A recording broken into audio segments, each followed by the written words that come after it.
Well, you're listening to Binjang 91.5, and it's Tony Graham here, and I'm about to cross to Studio 2 with Matthew Dickerson and Tech Talk, because it's time for Tech Talk. G'day, Matthew. Always time for Tech Talk, Tony. Every minute of every day is time for Tech Talk. Well, I bet you can hardly wait for the new Cybertruck to drag race up against your Tesla.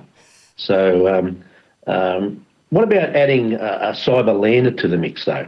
It's amazing. There is so much hype created by Tesla. They're very clever at their marketing, create hype around any of the products they bring out. And there's so much hype around the Cybertruck that there are companies who are already building accessories and different things for the Cybertruck. And the latest one that I have seen come out is called a Cyberlander. Now, it's basically taking advantage of the fact that you've got this Cybertruck, you might want to go out, a bit of four-wheel driving, a bit of camping. So they've made this Cyberlander to turn the Cybertruck into essentially a go-anywhere camper van. And it's very clever. It folds down into the back of the ute, the back of the Cybertruck, as if there's practically nothing there. But when you get to where you're going, rather than roll out a swag on the ground and sit there and look at the stars, you get a little bit of luxury. You pop up the actual lid and you've got a sink, a fridge, you've got induction cooktop along there because you've got a big battery to use, of course. You've got some bench space in there. You've got a toilet, 32-inch smart TV, satellite wireless capability. It sounds better than many people's homes with the setup that's in there. It's got some solar panels on the roof and they're designed to try and put a bit of charge back into the Cybertruck, but also to run some of the things in this particular area. And you've got, of course, electrochromic dimming function on your windows. So when you're ready to go to sleep at night, you just dim the windows so people can't see in and you can still see the stars out there at night. So it sounds quite incredible. The really incredible part about it is that the price of the Cyberlander add-on is actually advertised at being worth more than the Cybertruck itself. So if you want to buy one of the Cyberlanders, you want to make sure you're well and truly cashed up because they're not cheap. Now, these are US prices we're talking about. They're talking about $50,000 for the Cyberlander. The base model Cybertrucks in America, they're talking about starting under $50,000. So, yeah, you want to be well and truly cashed up to be able to add a Cyberlander to it. Well, their functionality is just simply amazing. But boy, are they ugly. The Cybertruck, I mean. The Cybertruck, and I'm not convinced it'll look exactly like that when it finally comes out. Again, I think Tesla and Elon Musk in particular are very clever at generating publicity, getting people to talk about it. Part of the approach, I think, making it look like that was so people were going to have arguments around the water cooler the next day at work, and I think he achieved that. Yes, yeah. Well, I think he put it out there to see whether it was, in the first place, whether it was worth building, seeing if there's any interest. And he sure got a plenty of that. They certainly got a lot of deposits coming in. Yeah. Well, here's the bane of contention for most people now, this next topic we're going to, and that is we've seen an array of easy passwords used by people across the world. That's because they have so many of them that they have to use for different things, for different bits of software or to use people's programs or whatever. Yeah. Now, so to stop using passwords like 1, 2, 3, 4, 5, 6 like you do, people are sort of deciding to turn to their pets, I believe. There they are, and they're not actually asking their pets for some passwords. They might just get, BARK or ROOF if they started to turn to their pets and ask for passwords. But what they're doing, what they're doing is they're using their Is this pets. tech talk or is it some pun talk now? Well, right. It's very sophisticated, I have to say. Good. They're starting to use Anyway, their pets' names as their online password, and that makes it an incredibly easy target for hackers. A recent survey showed that 15% of the population were using their pets' names. 14% used a family member's name. 13% picked a notable date like their date of birth.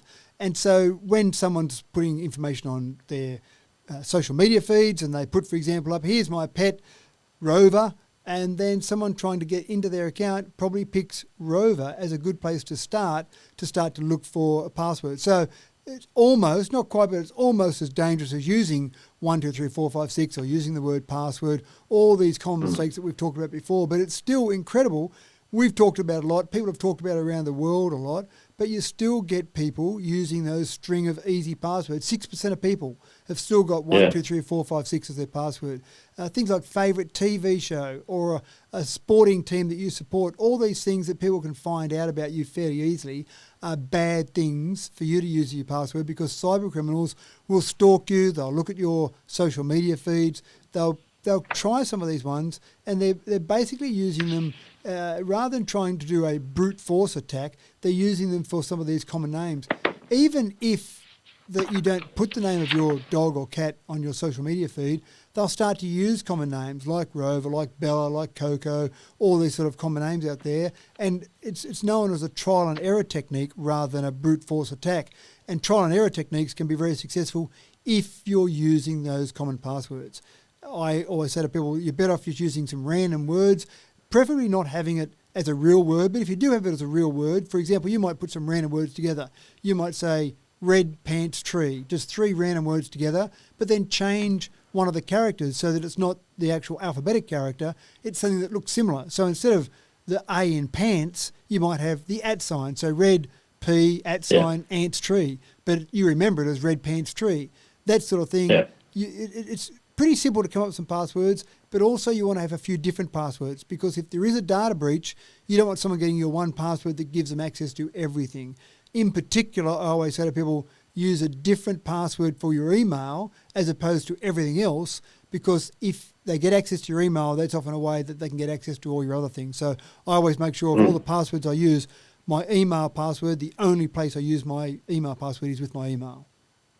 Yeah, that's a good tip, I reckon. Yeah. Now, Matthew, do you reckon cane tow drivers from up north are finally going to catch up to us here in New South Wales? Well, when it comes to rugby league, they're well ahead of us. But in terms of intelligence, the old joke is that during summer, Queensland's 1 hour and 20 years behind New South Wales. Apologies to any Queensland listeners driving through the area.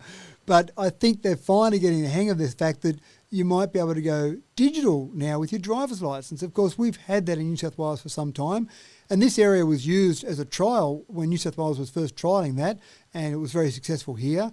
And now, hopefully, all your listeners have got their driver's licence on their phone. Queensland has just gotten onto the idea. They've just run a trial. The trial just finished recently of having a small area use a digital driver's licence, and they found that it was successful, surprisingly enough. They did it for 7 months. They had 750 residents use it, and they basically gave away their driver's licence physical card, didn't need to carry it, and had the information on their mobile phones. Now, that's been successful. Queensland government is saying that they will now consider, they're not doing it yet, don't rush it too much here, Tony. They're going to they're consider, a bit slow up there. They're a bit slow, that's yeah. right, a broader rollout across Queensland. And of course, like we've done in New South Wales, they'll have things like your boating licence on there, maybe your shooter's licence on there. Basically, all the licences issued by the government, rather than have a separate physical licence for each one, they'll have theirs available in a digital app. And look, we don't need to reinvent the wheel in this country. It's a small enough country. We could share this information.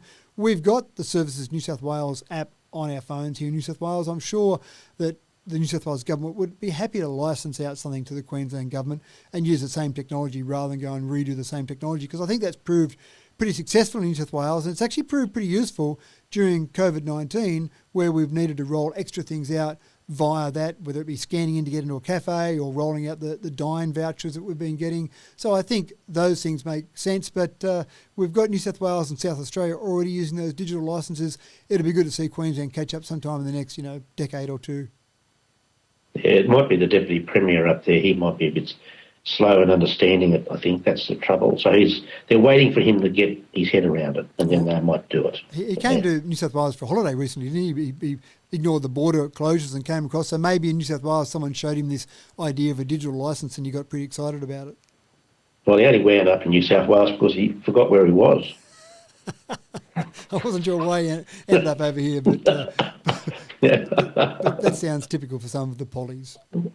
Yeah, disorientated, yes. Anyway, enough of that. You've been listening to Binjang 91.5 with our Tech Talk expert here, Matthew Dickerson. Stay tuned next week in the morning and in the afternoon for another great session. And in the meantime, it's back to all the great information and music and everything else on Binjang 91.5. I look forward to chatting to you again next week, Tony. Thanks very much, Matthew.